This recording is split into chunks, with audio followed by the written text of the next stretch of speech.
what I'm playing? Well, this here is a flute. You see, the flute is one of the most well-known instruments out there. Did you know that it's possibly the oldest instrument in history, or that societies across the world came up with the instrument before even getting in contact with one another? Pretty cool, right? See, the flute is one of the world's most common instruments. Even most Canadians learn the recorder, or flute in French, as a gateway into learning other instruments, like the trombone or the clarinet. Aha! I found it! The very first flute. From 35 to 45,000 years ago. I have to go tell my colleagues. Not so fast!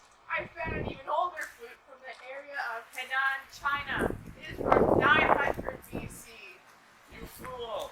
My 45,000-year-old flute is much better than your pathetic piece of wood. Whatever, flutes are outdated anyways. Hello, darkness, my old friend. Calm down, guys, it's not that deep, except for that hole. Anyway, because the flute is one of the first ever known instruments, its origins are a little ambiguous, to say the least. But at the moment, the oldest known flute is about 45,000 years old from the Swabian Jura region of present-day Germany, and is made out of, get this, a cave bear femur. Because, you know, back in the old days, we made tools and instruments from any hard, smooth surface we could find, like bones. The sound quality of these bones instruments was nothing compared to what we have now, but for our first try, it wasn't so bad, especially for something that paved the way for most modern-day instruments. The flute was what taught people that by blowing air through a tube, you could make a sound, and by adding holes down that tube, you could make a note. It was that simple concept that many societies around the world came up with on their own, before they can even contact one another. And when they did, that's when things got interesting.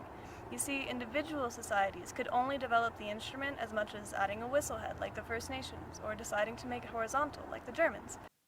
In the Middle Ages, small groups of amateur flautists would gather and play simple songs, because it was the medieval times and music hadn't quite developed yet. It wasn't until the early 1820s when Theobald Boehm refined the flute where we got the base for the modern flute that is so commonly played today. Theobald Boehm was born April 9, 1794, in Munich, Bavaria.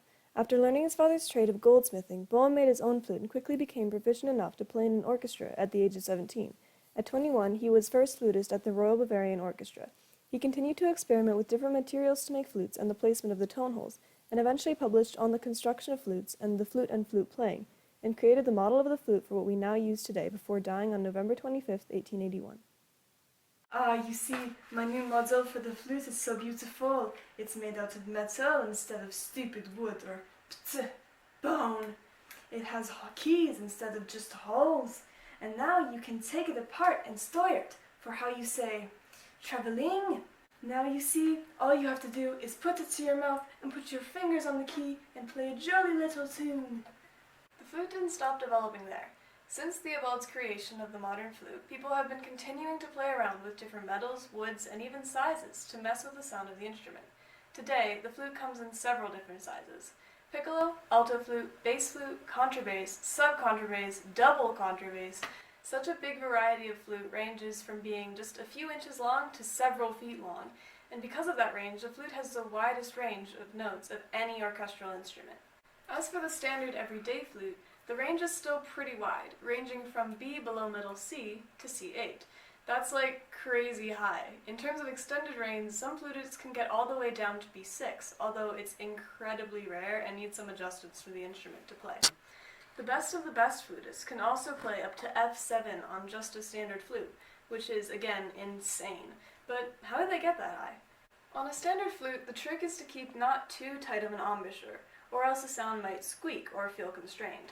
Keep the top lip hovering over the tone hole, while the bottom lip is pressed against the side of the mouthpiece, not touching the tone hole. Blow directly down in order to use the most of your air, and for beginners, roll the flute away from you, just to make sure that your tone is clear. The direction of the air and the angle of the flute can also affect the pitch of the instrument, so keeping the instrument almost parallel to the floor is ideal. When you're playing the flute, be sure to aim for a very pure, refined, and sweet tone without any airiness. Flute music is generally very light, which is what gave it its pastoral or natural sound. If we want to talk colors, picture a nice pastel pink or lavender, and aim for a nice and sparkly sound. The flute is made to either blend in with other instruments or float above them, so aiming for a light, pure sound is key to playing the instrument. Now, as I said earlier, the flute can be made out of several different materials. Back in the old ages, it was made out of bone, and as it developed, people would make it out of wood. Nowadays, although many people do play wood flutes, they're typically made out of metals, such as silver, nickel, gold, or platinum. In comparison to metal flutes, wood flutes have a much softer tone, while metals such as nickel have a more refined and sharp timbre. Now, one of the biggest alterations to metal flutes is the thickness of the metal. Standard weight silver models are made of 0.38 millimeter sheets, while more lightweight models are 0.35 millimeter, and heavyweight models are a whopping 0.45 millimeters.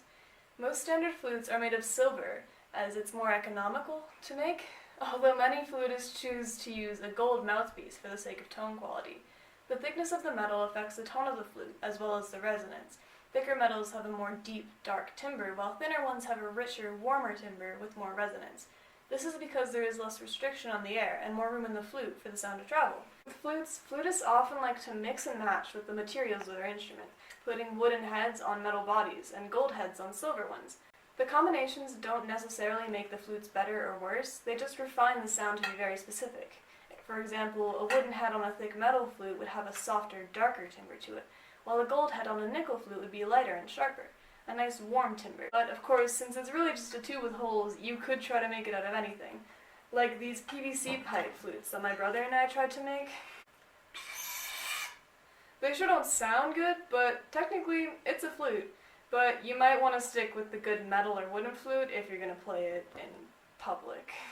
Now, in terms of how we play the flute nowadays, it's principally an orchestral instrument, sitting in the woodwind section and soprano voice of the band. Even though most modern flutes are metal, they are still technically woodwinds.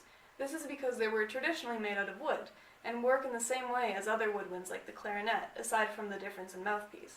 Now, the average orchestra nowadays has 4 flutes, even though most high school bands have a lot more than that. But professional orchestras only have 3 or 4, including one with a specialty in piccolo.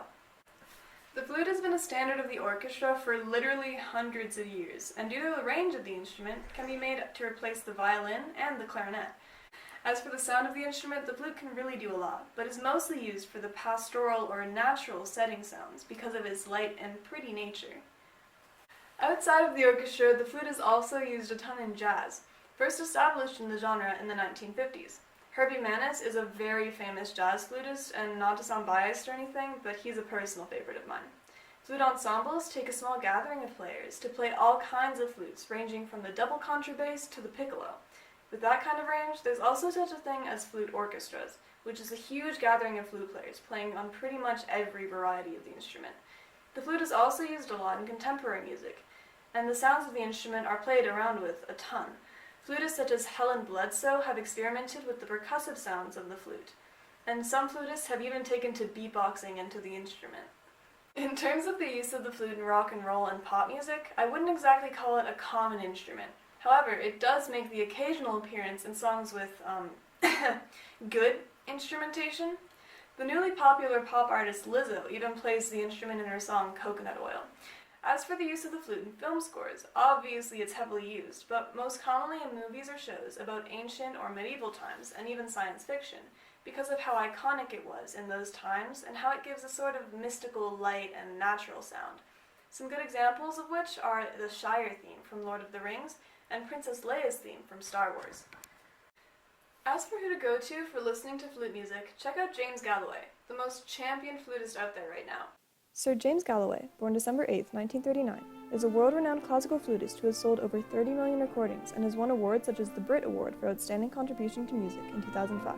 After studying flute at the Guildhall School of Music and the Paris Conservatory, he began his orchestral career at the age of 21 in London's major opera and symphonic orchestras, eventually gaining the position of solo flutist with the Berlin Philharmonic Orchestra under Herbert von Karajan in 1969. In 1975, he became one of the very first flutists to establish an international solo career, leading him to make several CDs and get to work on movie soundtracks such as Lord of the Rings. Currently, he is the world's most championed flutist. The list of past champions to check out includes names such as Jean-Pierre Rampal, Philippe Gobert, Paul Tafanel, and another personal favorite of mine, Jean Baxtresser, and Jasmine Choi. If you're looking to lean into the more contemporary side, I'd say check out Ian Clark, who composes some very contemporary but insanely cool stuff for the flute, including the Great Train Race, which I'll play at the end here just to give you a taste of how crazy stuff the flute can play. Thanks so much for watching this video, and I hope you learned a thing or two about the best instrument ever created. Remember, without the flute, music would be dead.